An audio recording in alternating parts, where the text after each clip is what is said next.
noite a todos, bem-vindos a mais uma Hora Azul Grená. Continuamos num contexto de Covid-19, razão pela qual não temos atividade desportiva. Mais uma semana em que não trazemos golos, nem desafios da jornada, continuamos a trazer um conteúdo que supomos ser esclarecedor para a comunidade. Trazemos hoje à conversa o António Esteves, jornalista da RTP. Obrigado, António, por ter aceito o nosso convite. Trazemos também o engenheiro Eduardo. Boa noite. Trazemos também o engenheiro Eduardo Castro, que é o diretor da Escola Internacional de Torres Vedras. Obrigado, engenheiro. Obrigado. E trazemos Luciano Bessa, que é o nosso treinador dos Benjamins e Petizes. Boa noite.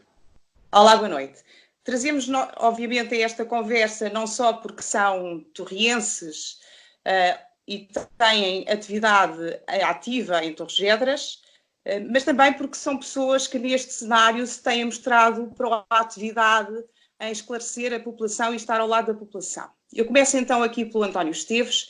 António, a minha primeira pergunta, a pergunta que lhe lanço é como é que, enquanto jornalista, vê esta quantidade de informação e contra-informação que nós vimos na televisão, nas redes sociais, sobre o Covid-19? Ou seja, eu acho que nós nunca tivemos tão informados, tão ligados todos, mas há informação em contra-informação, não é assim?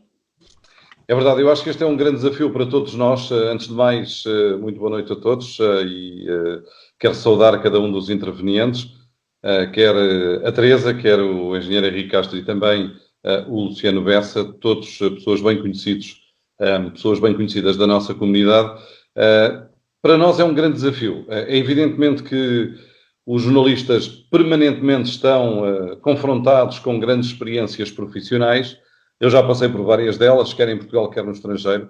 Creio que a mais global até hoje tinha sido, de facto, o 11 de setembro e, antes disso, a guerra no Iraque, no sentido da informação propriamente dita. Mas este é, de facto, um desafio muito específico e muito característico por 3 ou 4 razões. A primeira de todas tem a ver com o facto de, pela primeira vez, os jornalistas não são meras testemunhas, são também atores permanentes nesta peça de teatro que é de facto terrível, é um enorme drama, uma enorme tragédia que nos apanhou. Estamos todos a aprender aos poucos a viver com esta circunstância e, portanto, os jornalistas que normalmente quando vão para as guerras estão numa zona segura, arriscam só dentro daquilo que são as suas próprias possibilidades. Aqui, neste caso, isso não se aplica. Ou seja, a qualquer momento, um jornalista pode ficar contaminado, ter de vir para casa, seguir todos os trâmites normais de um doente com Covid-19 e deixar de exercer a sua função. Na guerra há o risco de nós morrermos. Eu estive no sismo em Itália, numa grande tragédia que aconteceu também em 2009, creio eu, exatamente, no início de 2009, mais ou menos por esta altura, um sismo em L'Aquila, e temos risco de vida, mas é um risco, enfim, mais ou menos calculado, arriscamos sempre dentro das nossas possibilidades, porque não há heróis, a ideia não é morrer. Aqui há, de facto, um risco acrescido. Depois, temos outro desafio que não existia há muito pouco tempo e que neste momento existe. Não tem a ver com o fluxo da informação, tem a ver com as chamadas fake news, a tal contra-informação, as notícias falsas.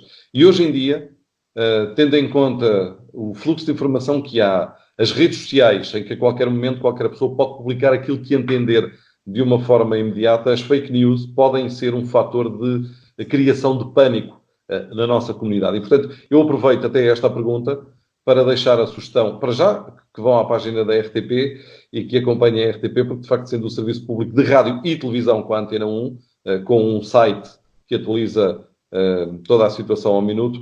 É uma fonte fidedigna, não é?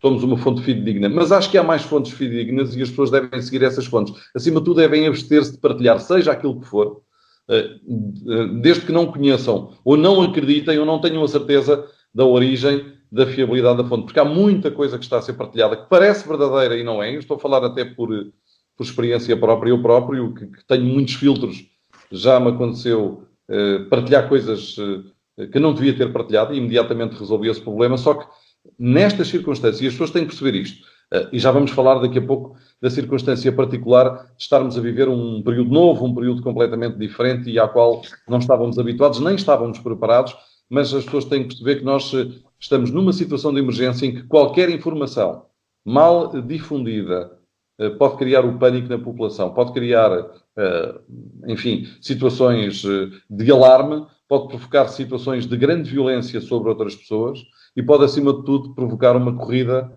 aos supermercados e também às farmácias. E nós temos de ter a noção que a informação nunca foi tão sensível como agora e tem de ser gerida. Já era porcelana, agora tem de ser gerida ainda com mais cuidado. Sobretudo até porque vimos até grandes órgãos de comunicação social, ainda há pouco tempo um órgão de comunicação social grande que errou na informação que deu sobre as circunstâncias em que estavam a ser vividas esta pandemia em Londres, não é? Estamos a falar da SIC, mas atenção, Teresa, estamos a falar de várias televisões. Todos nós, em algum momento, se calhar menos grave, já nos chegaram imagens que acabámos por usar, e muitas vezes até fotografias, que não correspondem, de facto, à realidade. Porque a viralidade das redes sociais permite muitas vezes esta precipitação. Não devia ter acontecido. Mas aquilo que quer dizer é precisamente isso, ou seja, até as grandes estações que têm o maior filtro sobre a informação toda que passam, até essas às vezes a malha não é suficientemente fechada para que estas coisas não aconteçam. Portanto, nós, onde eu me incluo, leigos sobre a matéria, não é? Apesar de muito lermos sobre a matéria, podemos todos ter a nossa opinião, mas não significa que a nossa opinião tenha o melhor conselho incluído, não é? Ou seja, aquilo que queria dizer é que o órgão de comunicação social, que tem os seus filtros muito bem montados, até a esse lhe escapou esse filtro, não é? Muito bem, António, obrigada. Vou então passar aqui com o Engenheiro Castro, que é o diretor da Escola Internacional de Torres Vedras, que também está em Torres Vedras absolutamente reconhecido pela forma como tem feito este trabalho exemplar com os alunos da instituição. Aquilo que lhe quero perguntar, ou a primeira pergunta que lhe lanço é, eu salvo erro, a Escola Internacional de Torres Vedras começou com o seu plano de contingência para o Covid-19 ainda em janeiro. Corrija-me se eu estiver errada. E eu queria perguntar-lhe então, nessa altura, quais foram as primeiras medidas tomadas pela escola? Olá, muito boa tarde a todos. Espero que estejam todos bem, aqueles que estão em linha e também aqueles que nos ouvem e nos veem. De facto, nós lançámos o nosso plano de contingência em 21 de janeiro. Tenho a felicidade de ter duas filhas médicas e de ter na escola, felizmente, alguns encarregados de educação que estão ligados ao setor da saúde, e alguns até com grande responsabilidade e grande conhecimento. E, portanto, quando começámos a receber notícias do estrangeiro, do que estava a acontecer, e tendo na escola um grande número de famílias, quer dizer, um grande número de alunos que são filhos de cidadãos estrangeiros e grande número de famílias que frequentemente viajam ao estrangeiro, nomeadamente ao Oriente, achámos que devíamos preparar, à experiência do que já tínhamos feito até quando foi da gripe A, portanto, um plano de contingência para um eventual surto de coronavírus. Na altura, pensámos que, pronto, isto será eventualmente muito parecido com a gripe e pegámos nesse plano e implementámos. Na altura, elaborámos também uma coisa que é pouco conhecida, só é conhecida de alguns elementos da nossa organização, que foi uma lista dos alunos potencialmente mais expostos. Ou seja, os filhos de cidadãos estrangeiros, que normalmente os pais viajam mais ou que recebem visitas, aqueles filhos de encarregados de educação que nós temos conhecimento pela sua atividade profissional ou pelos seus negócios que viajam mais, organizámos essa lista e elaborámos logo um conjunto de procedimentos internos de vigilância relativamente aos sintomas. De uma forma geral, quando uma criança na escola aparece, por exemplo, com febre, o que nós fazemos, portanto, é dar-lhe alguma assistência, telefonar à família, saber se a febre apareceu agora, se já vinha de casa, e normalmente aquilo que acontece é a mãe ou o pai diz, pois ele ontem teve um bocadinho, eu dei-lhe um Benuron ou um outro medicamento qualquer, ele de manhã parecia que estava bem e eu mandei-o para a escola. Normalmente nessas circunstâncias perguntamos se querem, porque temos de facto também alguns medicamentos na escola para estas pequenas coisas, se querem que nós, passado o número de horas conveniente, demos esse medicamento.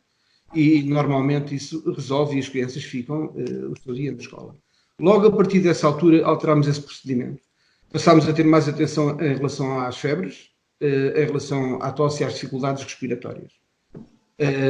Sobretudo em relação a estes três fatores na altura. E alterámos o procedimento da escola relativamente àqueles alunos que apareciam com sintoma destes. Imediatamente, aqueles que apareciam com febre, chamávamos o encarregado de educação e pedíamos que o aluno não frequentasse a escola naquele dia ou no dia a seguir, e isso invariavelmente os encarregados de educação, funcionavam muito bem e compreendiam a situação e assim fizeram. Depois, simultaneamente, elaborámos cedo, internamente, o plano de contingência. Portanto, ele só foi publicado na nossa página a 30 de janeiro, mas a partir do dia 21, internamente, nós já tínhamos um plano a funcionar, sim. Portanto, com um conjunto de medidas gerais de higiene, aprovisionámos logo, portanto, um conjunto de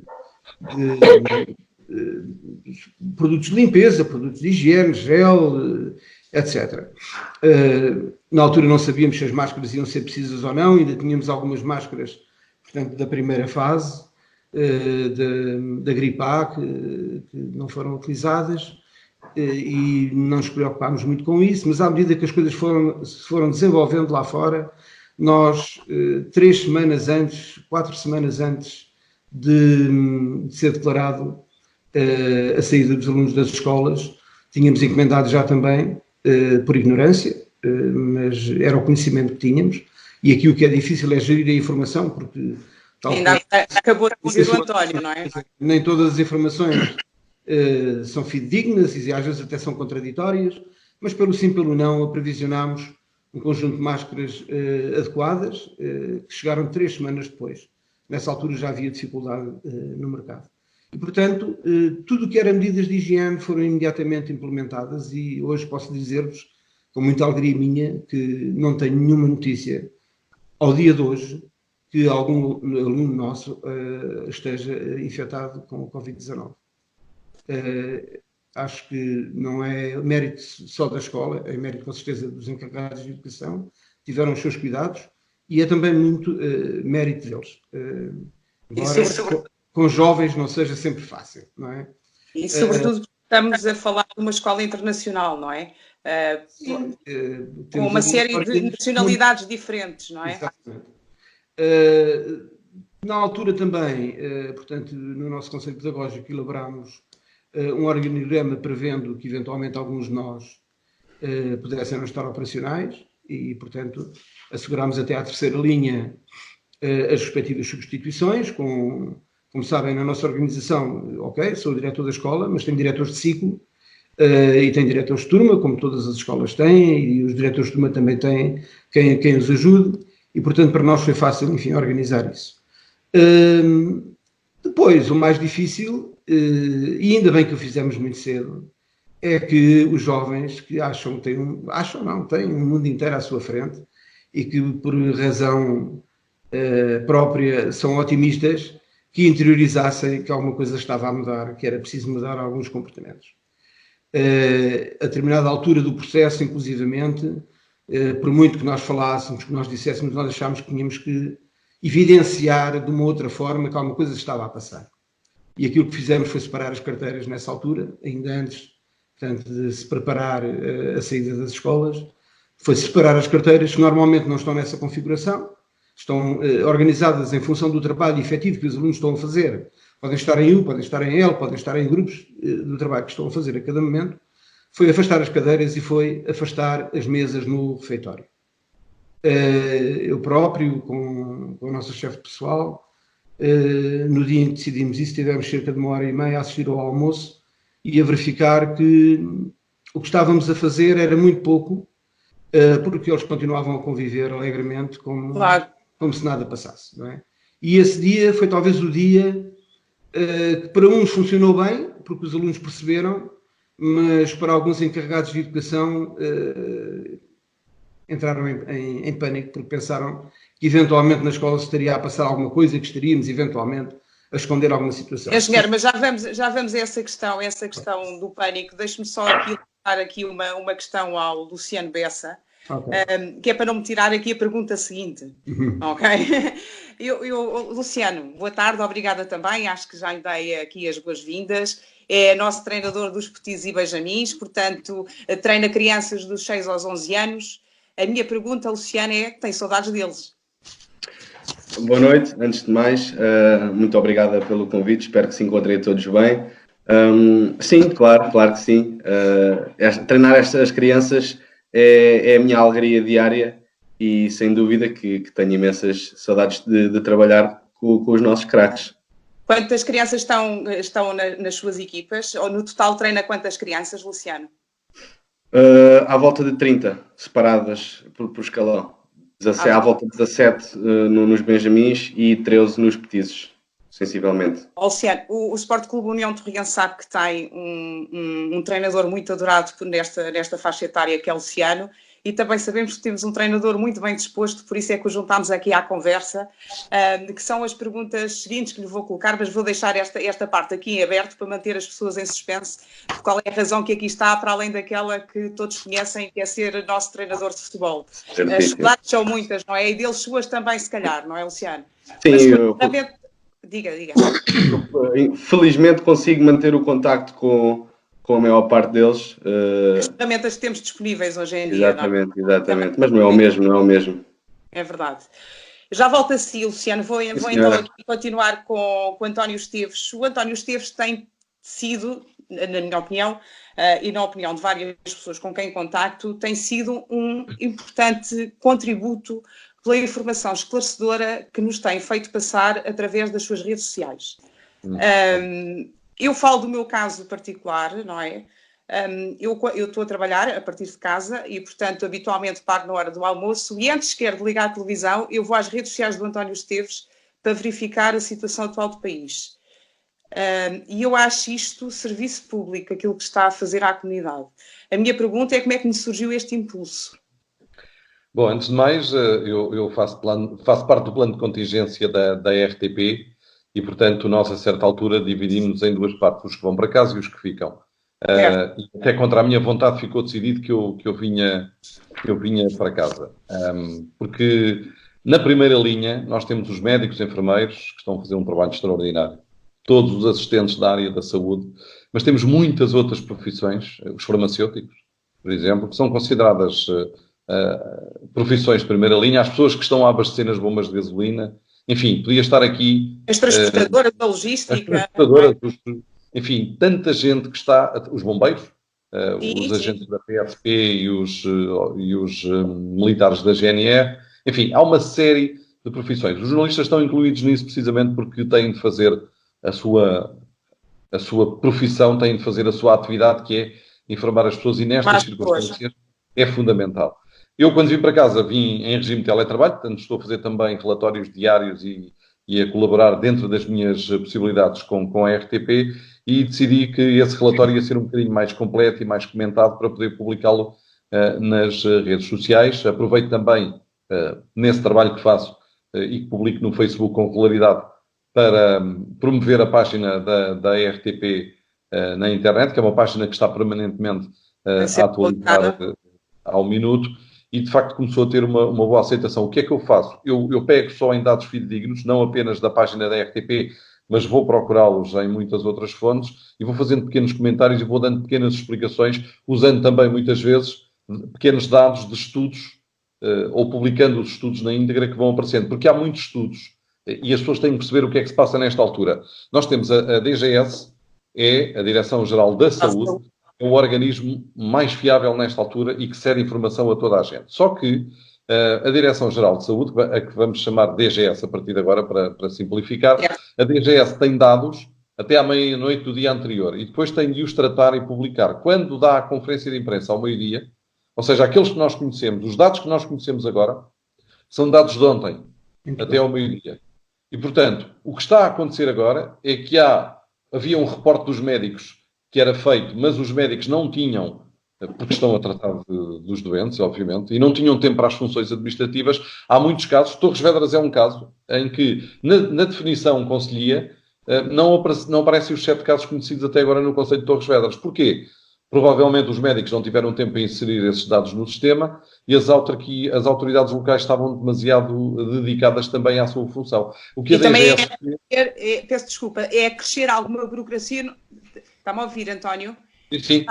Estava a dizer, é crescer alguma burocracia a uma atividade que agora está no limite, não é? Com outras prioridades, precisamente. E, portanto, o que aconteceu foi que muitas vezes os dados não eram reportados com rapidez. As autoridades locais quer as autarquias, quer as outras autoridades estão a reportar já de uma forma mais direta para termos um bocadinho a noção. Portanto, a DGS não está a esconder dados. O que não tem é muitas vezes acesso. Nós no terreno, se calhar em Torres Vedras, sabemos mais depressa do que a Direção-Geral da Saúde que há mais um caso ou há mais 2 casos. E é natural que esses casos que sejam conhecidos hoje até ao fim do dia só venham depois reportados no final portanto, amanhã, no final da manhã da manhã. E, portanto, esses dados são importantes. E depois, há uma série de estudos matemáticos que foram feitos. Atenção, são estudos que têm em conta uma evolução cega. Ou seja, olham para determinados fatores, comparam-nos entre si e fazem uma projeção. É um bocadinho como as sondagens do eleitorado quando nós temos eleições. Só que esses dados são projeções. Felizmente para nós, os dados que são reportados até agora estão muito abaixo das projeções matemáticas. O que é que isso significa? Que muito provavelmente, e daqui a pouco creio que já vamos a esta situação do que é que as pessoas devem e não devem fazer, mas até agora o que parece é que nós, quer as autoridades, que na minha opinião se atrasaram um bocadinho na definição e na implementação de medidas, quer também todos nós, que andamos um bocadinho descansados, a ir para a praia, passear ao ar livre, ainda andávamos em restaurantes e até a festejar o Carnaval, já a Itália estava numa situação de grande emergência, a UEFA decidiu, vamos imaginar isto, a UEFA decidiu, era a mesma coisa que se tivesse decidido realizar em Lisboa um jogo da Liga Europa. Em Bérgamo, realizou-se, o jogo foi de resto em Milão, mas houve um Atalanta, que é um clube da cidade de Bérgamo, contra Valência de Espanha. São 2 das cidades que estão com grandes problemas. Aliás, Bérgamo, nesta altura, pode dizer-se que foi uma cidade dizimada. Como é que é possível que naquela fase da pandemia ainda houvesse jogos marcados da Liga Europa? Ainda havia jogos que foram cancelados à última hora do campeonato italiano. A mesma coisa em Espanha. Em Portugal estivemos até quase ao último instante para realizar os jogos da Primeira Liga. Ou seja, os estudos matemáticos foram feitos não tendo em conta primeiro as medidas que foram implementadas e depois a irresponsabilidade das pessoas e de algumas entidades. Portanto, esses estudos vão sendo retificados à medida que o tempo passa, mas atenção, não há ninguém a manipular números. Todas as pessoas, quer a DGS, a Direção-Geral da Saúde, quer o Governo, quer os matemáticos, quer toda a gente que está a fazer estudos, está a fazê-lo com a maior das boas vontades. A maior boa vontade. Mas são, obviamente, dados que são permeáveis ao erro e temos que compreender isso. E não podemos, em nenhuma circunstância, alimentar as teorias da conspiração, que a DGS está combinada com o Governo e que há uma entidade mundial que, devido à questão económica, está a tentar esconder números. Isso não existe. Isso só existe nas séries de televisão dos canais que nós vemos agora para nos distrairmos. Estas situações também levam a enormes teorias da conspiração, também já temos visto algumas, creio que todos. E o curioso é que as teorias da conspiração depois fazem sempre sentido, não é? Porque vão buscar a informação que às vezes nem se sabe de onde vem. Todas as teorias têm um fundo de verdade. António,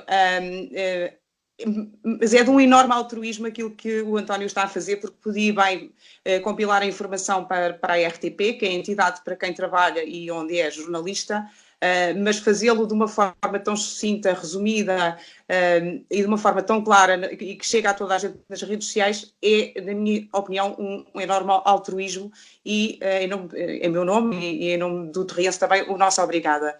Eu vou aqui passar com o engenheiro Eduardo Castro e vou pegar onde ficámos, engenheiro, que é precisamente que nos contasse então em que momento sentiu que toda esta pandemia e, por conseguinte, o seu plano de contingência estava a gerar algum pânico ou nos alunos ou nos encarregados de educação. Gerou algum pânico as medidas que foram feitas?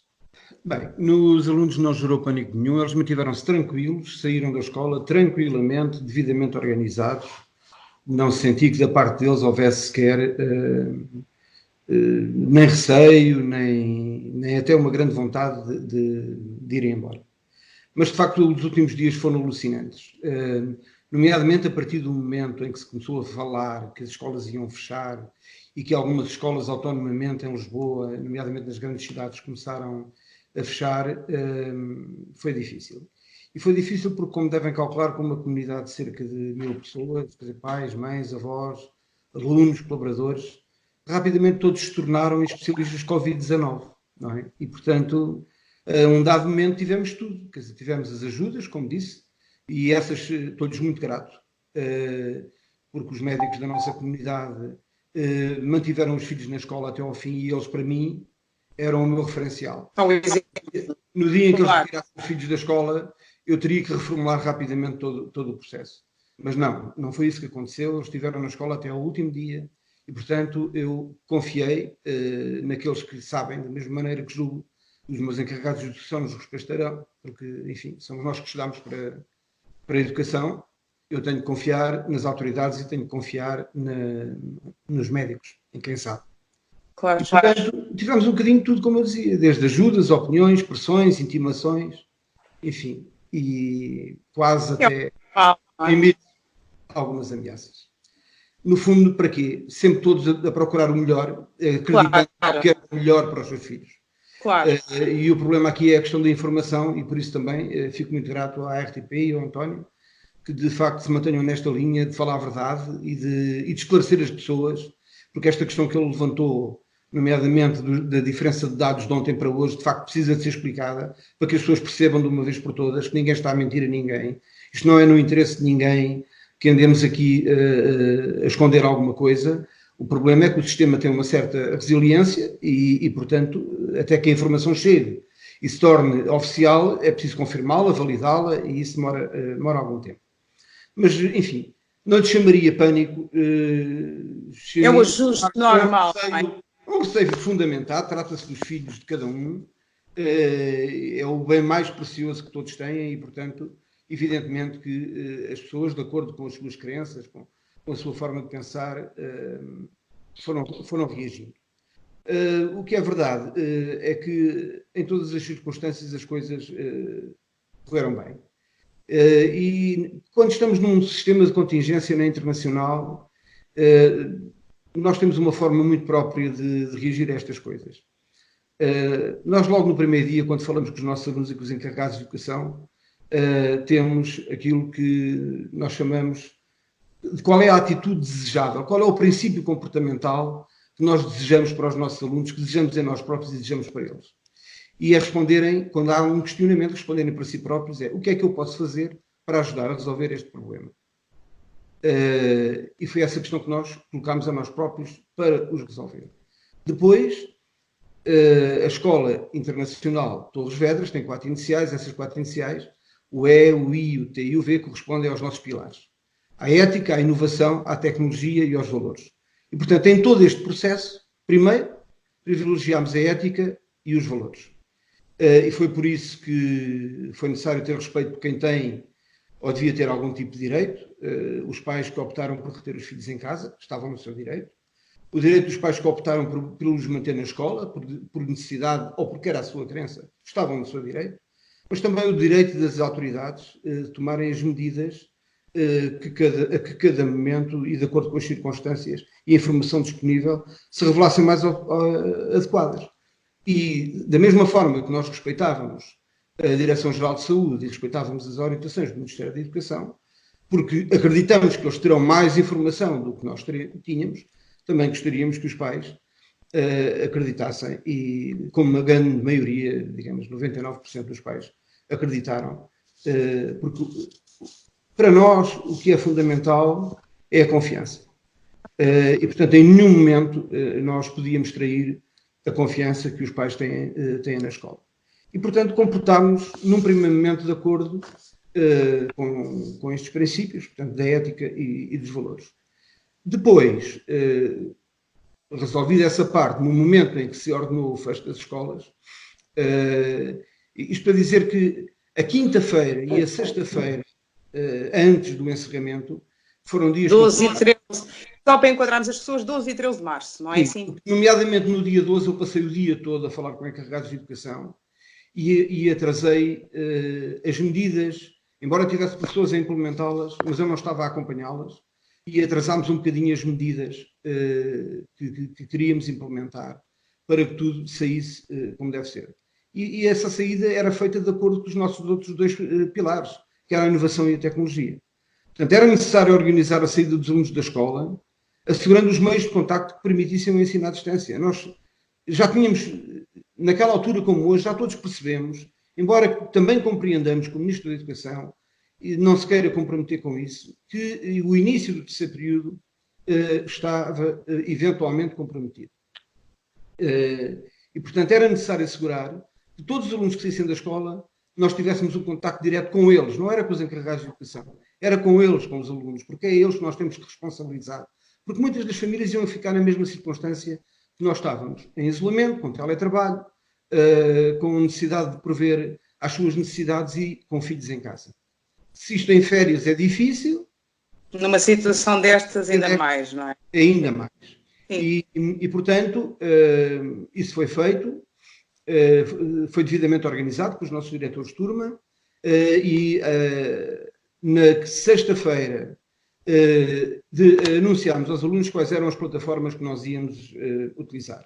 Engenheiro, já lá vamos às plataformas, Estão a funcionar muito bem. Eu faço aqui já uma declaração de interesses. Os meus filhos são alunos no colégio e estão a ter aulas virtuais há vários dias. Pronto, com todas as limitações que o sistema tem e com todos os problemas que tem um sistema que foi implementado de repente, as coisas estão a funcionar muito bem. Parabéns ao Eduardo Castro e também à Escola Internacional de Torres.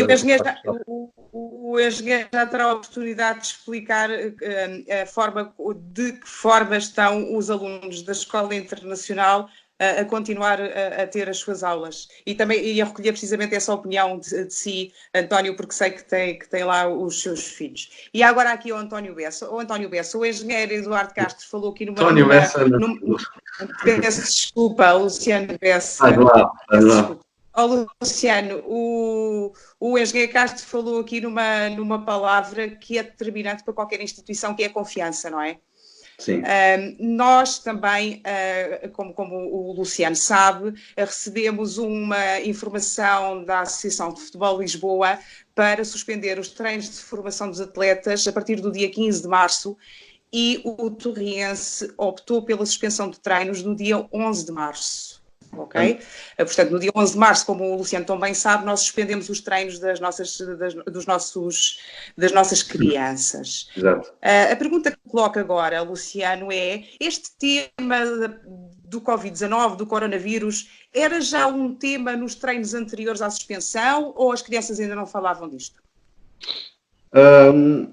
Antes de mais, conseguimos antecipar as medidas tomadas pela Federação Portuguesa de Futebol e bem, aqui uma palavra de agradecimento ao Torrense, porque conseguiu prever, como o António disse há bocado, houve certas entidades que demoraram o seu tempo e algumas até levaram mesmo ao limite as decisões, e aqui é de louvar a decisão do Torrense em antecipar o cancelamento dos treinos, visto que não iria ter competição.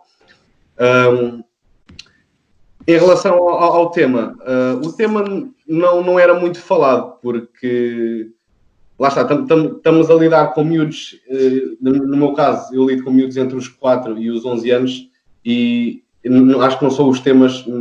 Aliás, devemos preocupar-nos em mostrar às crianças que há medidas que devem ser tomadas, que há precauções que devemos ter, mas também tentávamos não lhes transmitir o medo, nem a preocupação excessiva ao tema, porque ao fim e ao cabo os miúdos estão ali para aprender a jogar futebol e para se divertirem. E estarmos a transportar o tema do coronavírus para o treino, a nosso ver, para a equipa técnica, não seria um bom tema para e sem conclusões, não é? Sobre aquilo e sobre a informação que queríamos passar, não valia a pena antecipar a informação sem ela ser fidedigna, não é? Exatamente. Não transmitir preocupação para os atletas. Claro que se falou do tema, os miúdos também, principalmente os benjamins, já têm acesso à internet, têm acesso à informação, eles próprios, alguns têm interesse em procurar a informação, eles estavam a par do tema, alguns chegaram lá, nos treinos, já antes de serem cancelados os treinos, alguns atletas a cumprimentarem-se uns aos outros. Houve uns que disseram: não me cumprimentes, dá-me só um toque de cotovelo, e pronto, aquelas conversas dos miúdos, notava-se que eram miúdos que já estavam a par da informação e que, pronto, faziam essa brincadeira do cumprimentar e etc. Porque, ao fim e ao cabo, nós nunca pensávamos que, principalmente nós ali no Tuguense, que iria tomar estas medidas todas, né? Coronavírus. Ou seja, diga-me uma coisa, e sendo que eles já estavam informados sobre esta questão, ou seja, acha que isto foi uma novidade para eles ou acha que eles já estavam minimamente informados sobre a dimensão deste problema? Sim, é como eu digo, há certos miúdos que já tinham noção, porque já têm acesso à informação, têm telemóveis e conseguem aceder à internet, e mesmo penso que nas escolas também já se transmitia e já eram dadas as devidas precauções e as medidas que os miúdos deviam executar. Portanto, penso que sim, alguns miúdos já tinham a noção da dimensão daquilo que estamos a viver. Luciano, esta paragem desportiva vai comprometer a evolução desportiva dos nossos atletas? É assim, nós, tuguenses, estamos neste momento a tomar medidas, já começámos a tomar algumas medidas. O futebol infantil, por exemplo, eu e o Tiago, que é o treinador que trabalha comigo nos Benjamins, na primeira semana em que os treinos foram cancelados, optámos por não fazer nada, mas na semana a seguir conversámos e pensámos, tivemos ideias de, bem, se isto se alargar, nós vamos ter que arranjar a maneira dos miúdos manterem contato com a bola, nós temos que arranjar a maneira dos miúdos não perderem o interesse, porque é como eu digo, e faço já aqui um apelo também, que há muitos miúdos nesta idade, vivemos uma era tecnológica e os miúdos gostam muito de jogar o Fortnite e etc, esses jogos agora que estão na moda, e eu até aproveito aqui para apelar a todos os pais que o desporto tem que fazer parte da vida destas crianças. Eles podem e devem sim jogar os videojogos, mas o desporto tem que estar presente, porque o desporto é algo que vai ser útil para a vida deles. E eu e o Tiago conversámos e lançámos alguns desafios aos atletas. Na primeira semana fizemos uma competição de toques, ver quem é que conseguia dar mais toques. Eles mandavam os vídeos para o WhatsApp para nós vermos quem é que dava mais toques. Na semana a seguir fizemos outro desafio, que era os atletas tinham que colocar um objeto em cima de um muro ou algo do género e tentar acertar lá com a bola. Recebemos vídeos muito interessantes, nós até ficámos um bocado, como é que eu ia dizer? Ficámos surpreendidos com a qualidade. Eles gostam dos desafios, não é? Eles gostam dos desafios, os desafios para eles também é uma aventura. Sim, não é? Gostam, e por acaso nós temos atletas muito competitivos e eles levaram os desafios a sério. E lá está, nós tentámos fazer com que eles não perdessem o contacto com a bola, com a atividade física, e neste momento até estamos a trabalhar num plano de treino adaptado à realidade em que eles estão, né? Não podem sair de casa, nem todos moram em vivendas com terraços. Estamos a tentar executar planos de treino adequados à realidade de cada atleta. O Torrense também estamos a preparar algo novo que para já não posso adiantar muito, porque ainda é algo que está em estudo, mas se as pessoas se mantiverem atentas, certamente que poderão, daqui para a frente, ver umas medidas que vamos optar para dar continuidade à evolução destes atletas. Outra coisa que eu queria acrescentar era, os pais sempre foram uma parte fundamental na vida do jogador e agora, mais que nunca, os pais e os treinadores têm que complementar-se um ao outro, porque o treinador pode pedir aos atletas ou pode meter no grupo do WhatsApp para os atletas fazerem aquilo, mas se os atletas não quiserem, simplesmente não mostrarem interesse, não vão fazer. E neste momento os treinadores e os pais e os encarregados de educação mais que nunca têm que se complementar e ajudar-se uns aos outros para que o atleta não... para o atleta não perder o seu desenvolvimento enquanto jogador. Precisamente são duas peças fundamentais na formação do atleta, não é? Exatamente. A família e o clube. Muito bem, obrigada. Vou passar então novamente aqui com o António Esteves. E António, a questão que tinha agora para lhe colocar é a seguinte: nós hoje vimos no conteúdo informativo o Covid-19 tomou conta de praticamente todas as televisões e de todo o conteúdo informativo. Queria perguntar-lhe mediante aquilo que vimos, qual é que é a fronteira entre a notícia em si e aquilo que é o entretenimento informativo? Ou seja, o Covid-19 está a tomar conta de todos os telejornais em permanência e sistematicamente já numa exploração do seu conteúdo para lá de informativo? Bom, isto é um bocadinho como tudo, não é? Cada órgão de comunicação social segue a sua linha editorial e de entretenimento e, portanto, haverá uns órgãos mais rigorosos, outros mais sensacionalistas, haverá órgãos que tratam a informação de uma forma mais séria e outros que tentam aproveitar, enfim, para criar outro tipo de, vamos chamar de abordagem informativa e até de entretenimento que seja um bocadinho mais picante, podemos dizer assim, sendo que numas circunstâncias dessas eu considero que isso é extremamente perigoso. O que aconteceu, até mais do que no 11 de setembro, tinha sido, de facto, aquele exemplo que eu tinha dado há pouco. Diga-me só uma coisa, António, peço desculpa interrompê-lo. O 11 de setembro foi para si o pior momento do ponto de vista informativo profissional até à data do Covid-19? É essa a grande referência que tem? Eu não diria o pior momento, foi... Porque a TSF o mais há uns desafiante. anos... A TSF há uns anos, onde eu trabalhei há uns anos, a TSF tinha um slogan muito engraçado, que eu acho que já saiu do ar, que era: nós tratamos bem todas as notícias, mesmo as más. Portanto, nós nunca consideramos os momentos bons ou maus. O 11 de setembro foi um grande desafio para todos os jornalistas. Eu lembro que na altura eu estava na SIC Notícias, eu sou fundador da SIC Notícias, tinha transitado do CNL, que é o canal Notícias de Lisboa, para a SIC Notícias, e a SIC Notícias estava numa fase de implantação e acabou por beneficiar, entre aspas, duas tragédias do ponto de vista do lançamento do canal, que foi a tragédia de Entre os Rios. Essa sim foi, posso considerar que foi o momento mais difícil em que eu tive, porque estamos a falar de uma coisa que afetou muito especificamente a população portuguesa, foi uma tragédia enorme. Ou os incêndios, não é? Os incêndios, que estão bem temos agora na memória. Ali eu acho que foi ainda pior na altura, porque foi muito concentrado em poucos dias.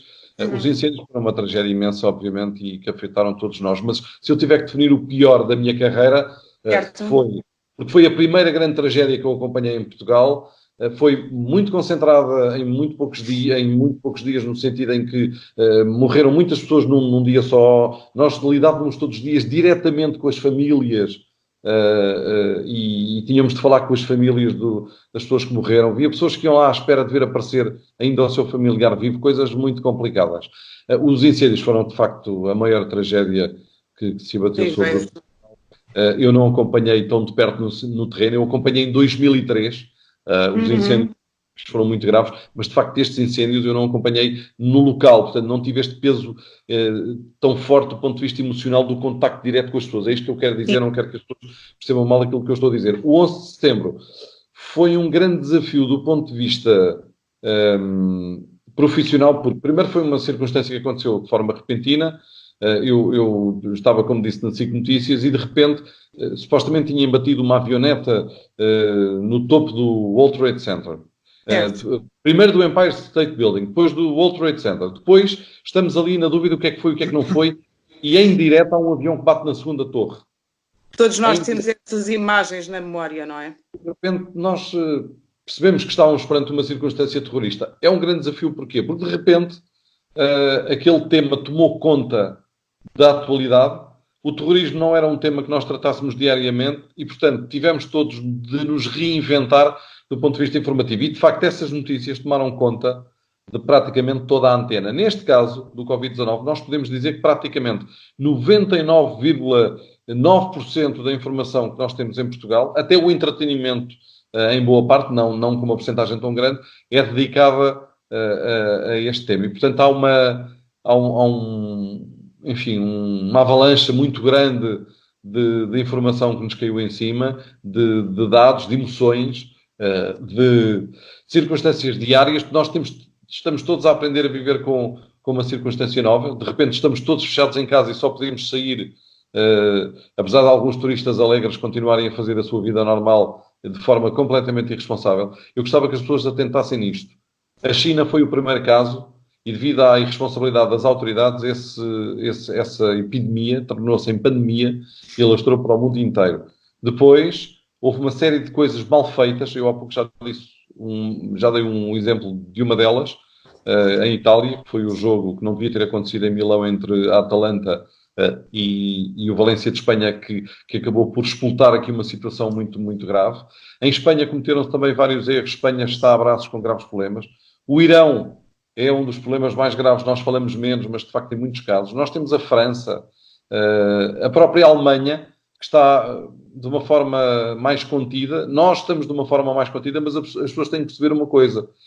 Tudo o que está a acontecer, de um momento para o outro, pode transformar-se numa coisa muito pior. É um bocadinho como os incêndios. O incêndio que está dado como controlado e já está na fase de rescaldo, de repente reacende com o vento e transforma-se num monstro voraz, quase incontrolável. E é nisto que estamos. Cada vez que uma pessoa... Vou dar um pequeno exemplo. Quando nos dizem que nós só podemos sair de casa para questões absolutamente essenciais, um dos exemplos óbvios para todos nós é ou ir ao supermercado ou ir à farmácia. Mas ir ao supermercado não irmos todos os dias, não irmos 3 vezes por semana, não irmos nem parar no café e beber um café antes de ir ao supermercado. Nós temos que encarar esta circunstância como uma guerra. Eu estive em Sarajevo durante a guerra da Bósnia e nós tínhamos regras muito estritas, muito apertadas para podermos circular nas ruas e tínhamos de estar sempre muito atentos, porque as pessoas têm de imaginar esta situação como uma situação de conflito, em que há snipers escondidos nos prédios e nós, cada vez que saímos de casa, nós saímos numa situação de grande risco. Arriscamos, de facto, a vida. E quando o estado de emergência determina que as pessoas podem ir a um determinado local, significa que pode ir o mínimo indispensável. E, portanto, eu acho que o vírus principal e o grande problema que nós temos neste momento é um vírus de ignorância e também de irresponsabilidade. Porque nós temos pessoas, há aí 2 ou 3 exemplos, um casal que foi diagnosticado com Covid-19. O que é que fez? Foi de Lisboa para Portimão para poder descansar quando as pessoas estão infectadas. Ou seja, mudaram a área geográfica da infecção, uma coisa completamente irresponsável. O presidente da Câmara de Nelas, soube-se há umas horas, furou o bloqueio, veio de Espanha para Portugal e teve reuniões com os bombeiros, com a Proteção Civil, com os outros elementos da autarquia. Isto é uma coisa completamente impensável. Nós temos de facto, temos de ter uma atitude muito responsável e nós estamos aqui perante um fenómeno que é um bocadinho parecido com os incêndios. Que é o fenómeno de termos um incêndio que está praticamente controlado, está já numa fase de rescaldo, de repente vem o vento e temos um monstro voraz que se alimenta do mato seco e que evolui de forma tal que se torna de facto incontrolável. E nós temos de ter esta noção. Se as pessoas não tiverem esta noção de que ficar em casa é de facto ficar em casa e só devemos sair para o mínimo indispensável, nós não vamos controlar este problema. E é muito fácil. Nós temos Itália com o número já a aproximar-se muito rapidamente dos 8.000 mortos. É uma coisa impensável. E nós temos abaixo de 100 mortos. Estamos a portar-nos como se, enfim, isto é uma gripe. É verdade que em 2018 morreram 3.000 pessoas no inverno em Portugal com gripe. É um número que as pessoas têm falado bastante, não é? Agora, de repente, toda a gente sabe. Mas não é comparável, por uma razão. Esse já foi um número trágico, na altura não foi empolado do ponto de vista mediático, até por uma questão, enfim, de não lançar o alarme social. A notícia foi sendo dada e até foi conhecida mais tarde. Mas não é comparável, porque se nós tivermos os mesmos cuidados que tivemos em 2018 com a gripe, em vez de 3.000 mortos, nós podemos ter 30.000 mortos. Ou seja, obviamente que os dados não apontam para isso. Nós, neste momento, temos um número reduzido de mortos, ainda assim uma grande tragédia, e aproveito daqui para enviar as condolências às famílias. São poucos num contexto daquilo que é a grande tragédia que se vive em Itália, que se vive em Espanha, que já se viveu na China, que se está a viver no Irão, que está a viver-se também, de certa forma, em França. A Alemanha está com bastantes casos. Em África, já há 72 casos. E nos Estados Unidos há muitos casos. Há poucas horas os números apontavam para mais de 1.000 mortos nos Estados Unidos. No Brasil a situação pode ficar incontrolável devido às políticas implementadas pelo Presidente. Felizmente que os governadores estaduais estão a contrariar essas indicações. E, portanto, nos Estados Unidos sabemos aquilo que Trump pensa e, portanto, vai ao arrepio de tudo aquilo que é a prática mais correta e, portanto, nós temos mesmo que ter muito cuidado e manter este cantinho, enfim, circunscrito da grande pandemia mundial em termos de não deixarmos que isto alastre de tal forma que se torne incontrolável e que possamos estar aqui, se calhar daqui a uma semana ou daqui a um mês, a falar de um fenómeno completamente diferente e ainda mais trágico, porque trágico já ele é. Obrigada, António. Engenheiro Castro, a Escola Internacional de Torres Vedras tem o ensino desde o pré-escolar até ao secundário, não é? Portanto, as crianças podem entrar pequeninas para a escola e sair da escola no 12º ano e diretamente para uma universidade. A pergunta que lhe coloco é: de forma implementou, e imagino, vamos regressar outra vez à sexta-feira, dia 13, não é? Em que foi dado a conhecer que a partir de dia 15 as escolas não iam receber as crianças fisicamente nos seus espaços. Gostaria que nos dissesse se implementou da mesma forma para todas as faixas etárias o novo sistema de ensino, que nos explicasse como é que a escola se adaptou a esta nova circunstância. Queria ouvi-lo sobre esta implementação. Bem, de facto, uma vez que a escola fechou à sexta-feira, nós tivemos a felicidade de vir o sábado e o domingo, não é?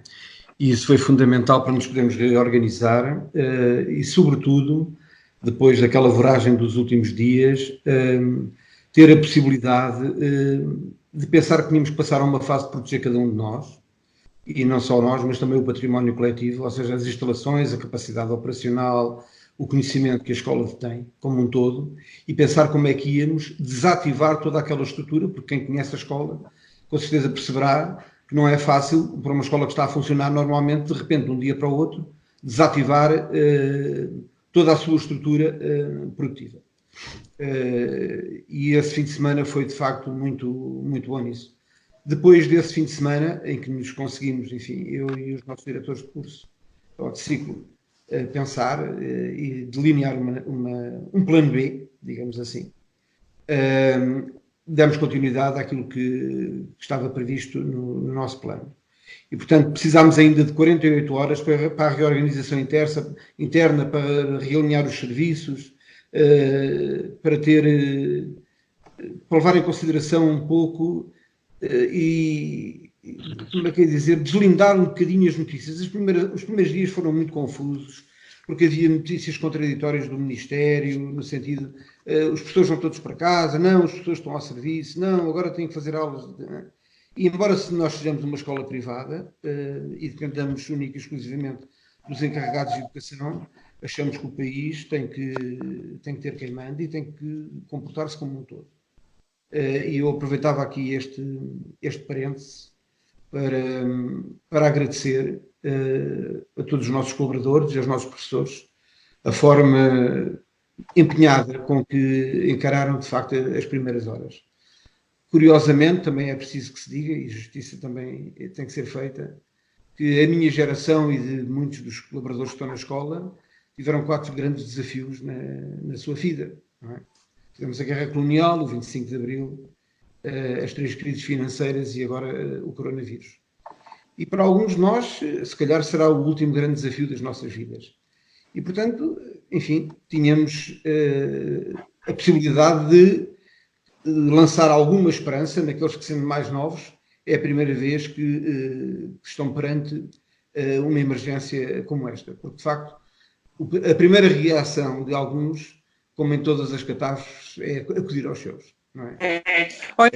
Mas eu tenho conhecimento que logo na sexta-feira, dia 13 de março, a Escola Internacional reuniu individualmente com cada turma para explicar o funcionamento da escola a partir de segunda-feira, não é? Sim.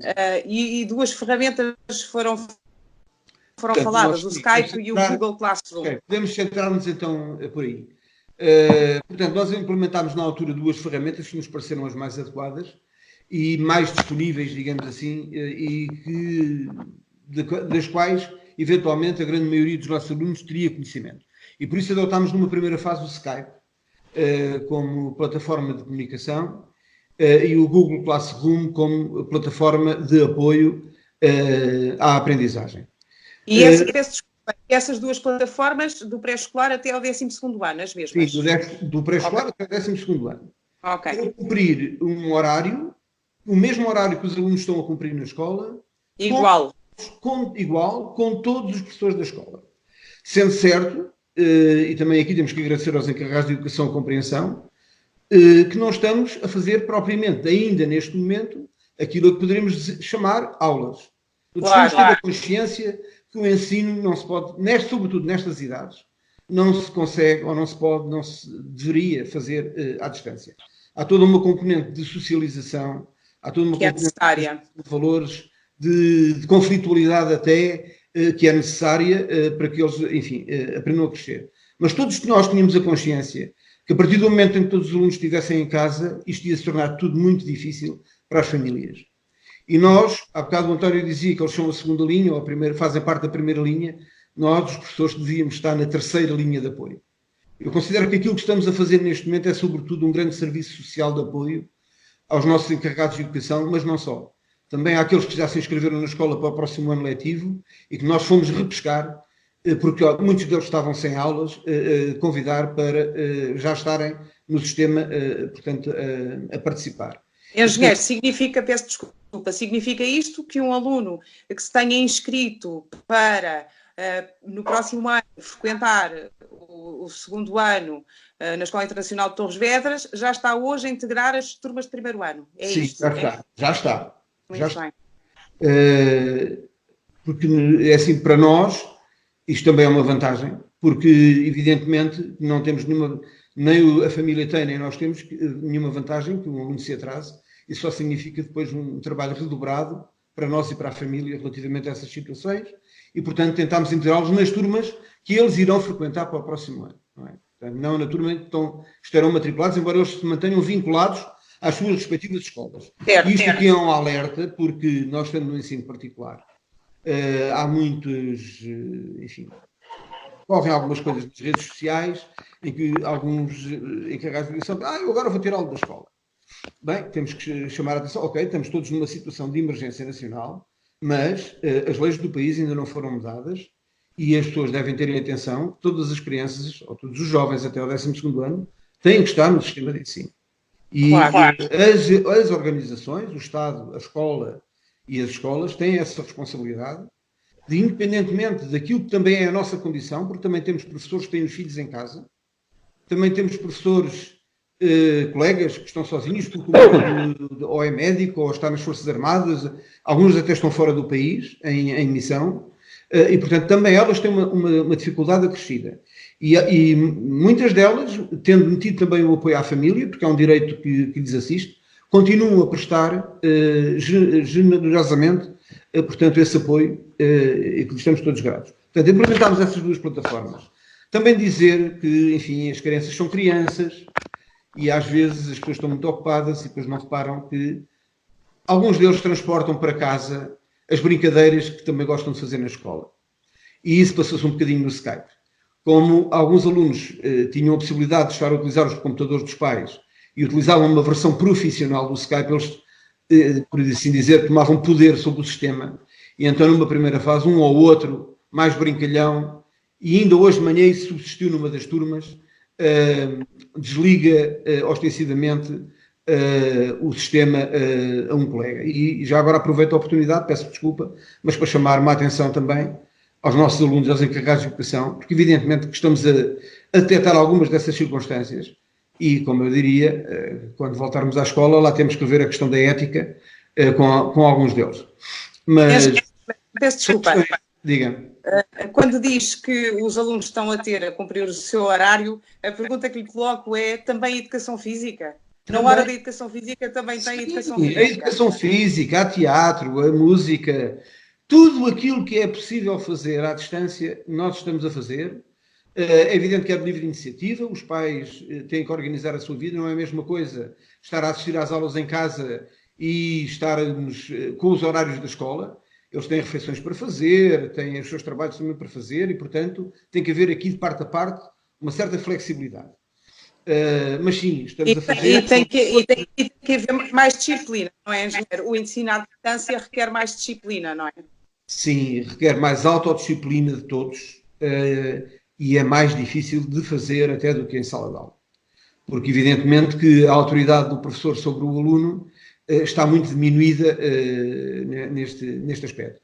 E se em sala de aula, em muitas turmas, às vezes já é difícil, então à distância, os alunos mais brincalhões, agora livremente, exercem a sua matriz mais... E diga-me só aqui outra questão, engenheiro, na sua opinião pessoal, naturalmente que a sua opinião pessoal não se pode destituir da sua função enquanto diretor de uma escola, mas acha que as crianças ainda voltam à escola neste ano letivo? A falar a verdade, acho que não. Basta ver, não é que nos digam ou que eu tenha alguma informação diferente daquela que todos têm, mas nós temos que procurar a informação fidedigna por um lado, mas depois temos que cruzar os dados e pensar um bocadinho pela nossa cabeça. Se nós vermos o que é que está a passar pela Europa fora, o que se passou na China, voltar à escola cedo é arriscarmos todos a ter uma segunda crise semelhante a esta. E então não colocaremos em risco só este ano letivo, colocaremos em risco mais vidas e colocaremos em risco o próximo letivo. Teremos todos que encontrar a maneira de ultrapassar... a melhor forma. Mas como dizia há bocado, já passámos 4 ou 5 crises, cada um de nós, certamente vamos também conseguir ultrapassar estas. Cada um utilizará, evidentemente, os meios e a tecnologia que tiver ao seu dispor. Para uns será mais fácil, para outros será mais difícil, sim. Mas também, havendo possibilidade, nós também poderemos ajudar alguns desses, eventualmente não tendo outras possibilidades, que possamos integrar em algumas das nossas turmas para conseguirem acompanhar. Eu sequer diga só, peço desculpa, nesta fase em que estamos e pessoas que possam ouvir a nossa conversa e terem interesse em consultar a Escola Internacional, os números continuam a estar disponíveis e são atendidos. Sim, com certeza, Teresa. Mas eu gostaria de deixar aqui uma ideia, porque nos últimos anos, de uma forma geral, os professores foram muito vilipendiados, como os médicos, como os enfermeiros. Aliás, nas últimas semanas, antes desta crise, havia médicos a ser sovados em centros de saúde e hospitais por dar cá aquela palha. E agora todos percebem que nunca tantos, como dizia Churchill, viveram tantos a tão poucos. E é necessário, de facto, que as pessoas ajudem. Eu queria repetir aqui aquilo que o António disse, porque muitos de nós ainda estão na Lua, ainda não desceram à Terra, põem em perigo a sua vida, dos seus e daqueles que são mais frágeis. E isso, de facto, tem determinantemente que acabar. Porque senão não vale a pena. Senão vamos passar por isto e em outubro estamos lá outra vez. E é isso que... É um ano de contingência, como foi no 25 de Abril. O Ministério, as autoridades, as pessoas têm que ter calma, encontrarão uma solução. No nosso caso, também dar-vos aqui uma palavra de apreço, porque conheço muitos professores do ensino público que estão abnegadamente a fazer o seu melhor. Podem não ter os meios que nós temos, podem não ter a estrutura que nós temos, têm a estrutura que têm. Mas eu conheço muitos professores que estão a trabalhar horas e horas e horas para reformular as suas aulas, usando os seus meios em sua casa para conseguir chegar aos seus alunos. E, portanto... Isso é absolutamente louvável, não é? E acho que nunca estivemos tão juntos relativamente a isso, não é? Talvez hoje as pessoas percebam que afinal não há tantas diferenças assim e que todos, público e privado, trabalhamos com o bem comum. É para o bem comum, não é? É para o bem comum. Sim. Eu ia aqui perguntar ao Luciano. Deixa-me só concluir aqui com uma pequena coisa que é importante, porque haverá outros que ainda vão trilhar este caminho e que dizer que, portanto, nós a determinada altura, nestas turmas mais complexas, tivemos que abandonar o Skype e ir para uma outra plataforma que permita maior domínio ao professor. E, portanto, se nos pequeninos nós ainda estamos com o Skype, porque tem um outro conjunto de vantagens. Por exemplo, para os mais velhos já mudámos para o Google Meet, mas há outras plataformas que... Há várias. Tem vantagens, tem inconvenientes, portanto há que ver aquela que melhor se ajusta à estrutura que cada um tem. E vão afinando, não é? Consoante a evolução das coisas. Luciano Bessa, estamos todos, não é, a cumprir o isolamento, não é? A tentarmos que esta pandemia e este facto de estarmos todos isolados passe rápido. E eu tenho visto nas redes sociais, sobretudo, não é? Pessoas que têm efetivamente aligeirado este problema e que nos fazem no interregno, não é? Eu quando pego no feed do meu Facebook ou do meu Instagram, ou do TikTok, não é? Vejo que há pessoas que têm tido uma criatividade absolutamente extraordinária e o Bessa, não é? O Luciano Bessa tem sido uma dessas pessoas, não é? Eu queria perguntar-lhe se estes vídeos tão engraçados que faz, não é? Em que, em primeiro lugar, deixe-me dizer que não está aqui presente a sua namorada, mas eu acho que sem uma parceira à altura teria sido mais difícil, não é? Ela está a ouvir, ela está a ouvir. Ela está a ouvir.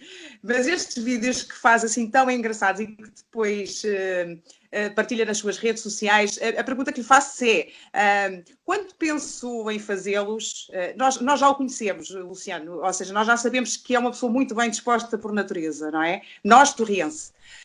Mas quando pensou em fazer estes vídeos, pensou efetivamente no seu desejo de pôr os outros bem dispostos ou como é que lhe surgiu? Onde é que vai buscar esta inspiração? Lá está, quem me conhece sabe que eu levo a vida de uma maneira sempre bem disposta. Tentar pôr os problemas de parte, porque problemas já basta o que eles são problemas. Quanto menos pensarmos neles e quanto menos levarmos a vida a pensar nos nossos problemas, melhor. Claro que têm que ser pensados, mas com peso e medida. Eu sempre fui, lá está, quem me conhece sabe que eu sempre fui uma pessoa animada e para além do meu bem-estar e de me fazer, eu próprio me faço-me rir a mim próprio com as figuras engraçadas. Eu acredito. Que eu faço. E lá está, como a Teresa disse bem, os vídeos que faço com a minha namorada têm que ter uma namorada à altura. E também uma palavra de agradecimento, porque ela também tem que aturar assim um bocado os vídeos que eu faço. Mas sim, Luciano, sim, diga, desculpa. Claro que eu penso, o objetivo, a partir do momento em que se partilha algo para as redes sociais, já sabemos que vai ser público e muita gente vai ver. Ainda por cima eu tenho bastantes pessoas que veem os meus vídeos, principalmente aqui da Zona Oeste, e é claro que a partir do momento em que eu os lanço para as redes sociais é com o intuito de fazer animar as pessoas. E nem numa altura como esta que vivemos, em que as pessoas abrimos o Facebook, abrimos o Instagram, é Covid-19 para ali, Covid-19 para ali, N fake news, como o António disse bem. Eu acho que estes vídeos, não só meus, porque há mais pessoas a fazê-los, acho que são bem-vindos e para aligerar a situação e fazer a malta ficar bem disposta. Luciano, mas a verdade é que eu já vi coreografias absolutamente difíceis e vocês estão muito coordenados. A pergunta é, sai bem à primeira? Não. Um dia para gravar uma coreografia correta, não? Não sai nada bem à primeira. Se saísse bem à primeira, o espanto do vídeo ainda seria ainda maior. Já é bom sair. E se saísse à primeira, então... demora a que uma coreografia saia bem à primeira? Posso dizer, depois que se alguém for visualizar os vídeos, se alguém... Luciano, já agora diga onde é que as pessoas podem ver os vídeos, não é? Que a seguir vai toda a gente estar curiosa a ver. No Facebook é Luciano Bessa, é encontrar o meu nome. No Instagram, se procurarem a Luciano Bessa, também aparece o meu Instagram, que está como Bessux, que foi um nome aleatório de há uns tempos atrás. O TikTok, que foi a rede social mais recente que eu vi-me obrigado a aderir. Também é TikTok, parece que foi uma rede feita para si, não é? Os vídeos do TikTok funcionam todos. Tal e qual. E no TikTok também é Bessux como no Instagram. Tenho que refazer a pergunta que eu já me perdi agora. Estava a perguntar-lhe se saem sempre bem à primeira os seus vídeos ou se quando... Ok. Já me lembro. Queria dar o exemplo de um vídeo que tenho a lançar uma maçã com a Inês, que é a minha namorada. Dos garfos, não é? Exatamente. Tivemos sensivelmente meia hora a lançar a maçã, tanto que se vê que a maçã no final já está assim um bocado destruída. Mas, para toda a gente saber, aquela maçã fez um puré delicioso que tive que utilizar numa sobremesa. Não se estragou a comida cá em casa. Isso é que é importante, não é? Luciano, e as ideias... Eu vejo que há vários desafios a rolar na internet e, portanto, há uns vídeos que você publicou que está a responder também a esses desafios. Exato. Mas também faz originais. Faço e tenho algumas coisas preparadas que vou lançar e vou fazendo quando houver disposição para tal também, porque apesar de estarmos em casa, há muitas coisas que temos para fazer e inclusive é trabalho, estou a falar a nível de Torriense e a nível de estágio que eu estou a estagiar, mas sim, tenho alguns originais, vai dando aqui asas à imaginação e olha, pelo que me toca eu muito agradeço porque me tenho divertido imenso a ver-vos. E é bom saber isso, o objetivo é mesmo esse. Eu acho uma lefada de ar fresco no meio disto tudo. Precisamos também ainda de nos continuar a rir, até para fazermos um interregno aqui do medo e do pânico e das más notícias. Também é importante, o humor sempre foi uma maneira muito interessante de lidar com o medo, não é? Sim. Aliás, eu acompanho vários humoristas e stand-up comedians e a maior parte deles tornaram-se humoristas ou stand-up comedians para contornar medos e algo do género que eles tivessem. Portanto, lá está. A comédia é uma boa forma de combater isso. Então, obrigada, Luciano. Eu vou lançar uma última pergunta que vai ser igual para todos, não é? Vou começar pelo António Esteves, mas a pergunta é igual para todos, que é, António, assim que regressarmos à normalidade, qual é a primeira coisa que vai fazer? É uma coisa que eu adoro, que é almoçar fora junto ao mar. Muita gente fala no mar, não é? E nas saudades do mar. Com a sua família. Muito bem. Engenheiro Eduardo Castro, qual é a primeira coisa que vai fazer quando regressarmos à normalidade? Qual normalidade? A da escola? A das nossas vidas? A das nossas vidas, não é? As nossas vidas, eu adoro o mar como o António. Aliás, se eu pudesse viver na areia, vivia e de pé descalço, de preferência. Quando voltar à normalidade, espero poder abraçar-vos a todos. Já tenho saudades. E nós assim também.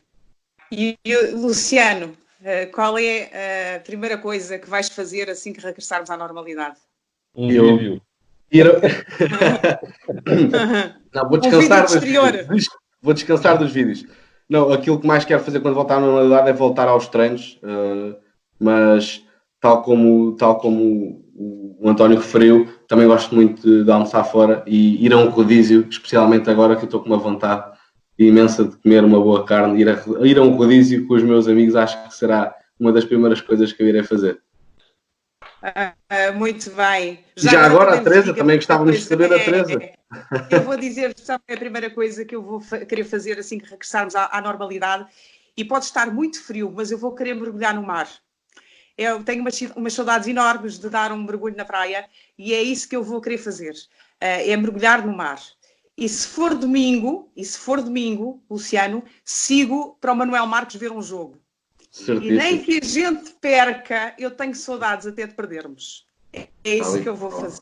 Olha, queria agradecer aos três a vossa disponibilidade. Teresa, obrigado. Deixa-me só, desculpem antes de despedir, só uma última palavra, de que todos se lembrem que somos responsáveis uns pelos outros e que precisamos da colaboração de todos para ultrapassar aquele que será eventualmente para muitos de nós o último desafio das suas vidas. Tu preferes sempre, e o Luciano também, acabar pelo lado bom das coisas, e acho que sim, devemos acabar pelo lado bom das coisas. Mas só um pequeno reparo, o Luciano dizia há bocado que não gosta de pensar nos problemas, mas ele é humorista, é comediante também. Temos que ver que quem não pensa nos seus problemas vai na onda, vai no tsunami. E normalmente quem vai na onda e no tsunami é comido na voracidade da vida. E normalmente isso não acaba bem. Portanto, eu gostaria de sair com esta nota, que é uma nota de precaução, e vocês saem com a vossa nota de grande entusiasmo, e depois vamos todos à praia dar um mergulho. Nós temos... Peço desculpa estar aqui a furar, mas eu vou falar 30 segundos. O Torriense, eu sou sócio do Torriense, sou sócio número 1969, que é a data do meu nascimento. E é o António e a sua família, não é? São os quatro sócios do Torriense. A minha mulher já foi há muitos anos, quando era criança, deixou de ser, e agora voltou a ser, somos os quatro. Aliás, a sua mulher foi rosto da nossa recente campanha do Dia da Mulher, não é? E a apresentadora também da cerimónia do centenário. Para dizer o seguinte, o Torriense, como todos os clubes centenários em Portugal, é um clube que agora está inibido da sua atividade desportiva normal, mas o Torriense não forma só atletas. O Torriense forma homens, mulheres, cidadãos, forma pessoas prepara essas pessoas para o futuro. O Luciano Bessa sabe isso muito bem e fazem um trabalho extraordinário. E é muito importante que programas como este e outras atividades do Torriense se mantenham nesta quarentena. Porque, como dizia há pouco o Eduardo Castro, nós temos a obrigação de tomar conta uns dos outros. Nem que seja para animarmos as nossas crianças, arranjar atividades alternativas que as possam motivar. Os meus estão a ter aulas virtuais, mas nós todos os dias temos, além de uma rotina muito apertada, depois temos momentos de descontração, recuperarmos os jogos de tabuleiro. Eu fiz, de resto, um vídeo para uma campanha da RTP para recuperarmos a alegria dos jogos de tabuleiro, para eles fugirem às novas tecnologias. Mas, acima de tudo, e era este o meu ponto, temos de tomar conta dos mais velhos. Um dos problemas em Itália, infelizmente, de ter morrido tanta gente, foi porque os italianos tratam muito bem os seus mais velhos, e os mais velhos é que tratam das crianças. Os avós tratam das crianças e, portanto, eles sofreram com isso. Nós estamos a sofrer menos porque há muitos idosos que estão abandonados. As pessoas não tratam dessas pessoas, deixam-nos à sua sorte. Estas pessoas, neste momento, estão muito, muito, muito desprotegidas. É preciso ligar para elas com regularidade, é preciso falarmos com elas com regularidade, darmos uma palavra. Nós, enquanto vizinhos, mesmo não sejam os nossos idosos, saber se eles precisam de alguma coisa, fazer uma compra, deixar-lhes um miminho com todas as condições de segurança à porta deles. Tratem destas pessoas, porque nós cuidamos uns dos outros, e eu acho que esta pandemia, se nos veio ensinar alguma coisa, foi: todos contamos, não há pessoas mais importantes que outras, todas as profissões contam, e temos de tomar conta uns dos outros, porque se não tomarmos, nós vamos acabar por nos matarmos uns aos outros com as nossas atitudes irresponsáveis, e uma delas pode ser o facto de não tratarmos das pessoas, de não lhes darmos atenção. Portanto, tratem dos mais pequenos, mas tratem também dos idosos, não os abandonem. Eles não podem ser visitados nos lares, mas podem ir à porta, muitas vezes, de um lar de forma segura, e nem que seja de carro, para acenarem-nos à janela. É muito importante manterem esse contacto. Muito bem. Não sei para isto mesmo específico, não saiam de casa. António, e nós temos, como o António também deve saber, porque tem a ligação ao clube, nós temos uma massa associativa muito envelhecida, não é? Ou seja, nós temos sócios com muita idade, tivemos a felicidade nos últimos dias, individualmente, falar com quase cada um deles, não é? A todos quanto nos atenderam o telefone, darmos também uma palavra enquanto clube, fizemos esse trabalho, e portanto eu acho que nunca é demais pensar que a solidão pode ser um dos grandes problemas que pode vir desta pandemia, para além daquilo que a pandemia pode gerar.